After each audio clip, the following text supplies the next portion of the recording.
ఈ రోజు మనం అంబిలికల్ హెర్నియా గురించి తెలుసుకుందాం. పుట్టిన పిల్లల్లో 2 years లోపు పిల్లల్లో మనం ఎక్కువగా బొడ్డు దగ్గర అంబిలికల్ ఏరియాలో చిన్న స్వెల్లింగ్ లాగా మనం నోటీస్ చేస్తూ ఉంటాం. This is what exactly umbilical hernia is.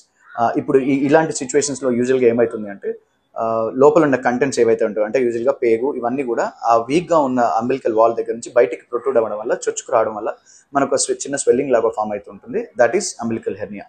మామూలుగా 2 సంవత్సరాల పిల్లల్లో అంబిలికల్ హెర్నియా ఒక ఏజ్ వచ్చిన తర్వాత అబ్డామినల్ స్ట్రాంగ్ అయిన తర్వాత వాటంతట అవే తగ్గిపోయి రిడ్యూస్ అయిపోయి నార్మల్ అయిపోయే అవకాశాలు చాలా ఎక్కువగా ఉంటాయి.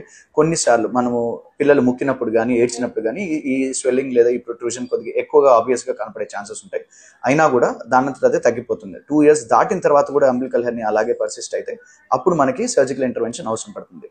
లేదంటే 2 years లోపు పిల్లలు యూజువల్గా 99% పిల్లలు దానంతట అవే రెడ్యూస్ అయిపోతుంది. వెరీ రేర్లీ ఎప్పుడైతే మనం ఒత్తినప్పుడు ఆ కంటెంట్స్ ఏవైతే లోపలికి వెళ్ళట్లేదు, స్వెల్లింగ్ తగ్గట్లేదు అని అనిపించినప్పుడు అది నాన్ రెడ్యూసిబుల్ లేదా అబ్స్ట్రక్టెడ్ అంబిలికల్ హెర్నియా అంటాము. అప్పుడు ఇంటర్వెన్షన్ అవసరం. ఇది కాకుండా ఎప్పుడైనా మనకి స్వెల్లింగ్ ఆబ్వియస్గా కనిపించినా పిల్లలు దేని గురించి ఏడ్చినా దానివల్ల ఏడుస్తున్నారు, దానివల్ల పెయిన్ వస్తుంది అని అనుకోవడం మాత్రం దాంట్లో ఏమాత్రం రైట్ లేదు. యూజువల్గా అంబిలికల్ హెర్నియా దానంతట అదే తగ్గిపోతుంది. సో దాని గురించి మనం పెద్దగా పట్టించుకోవాల్సిన అవసరం లేదు.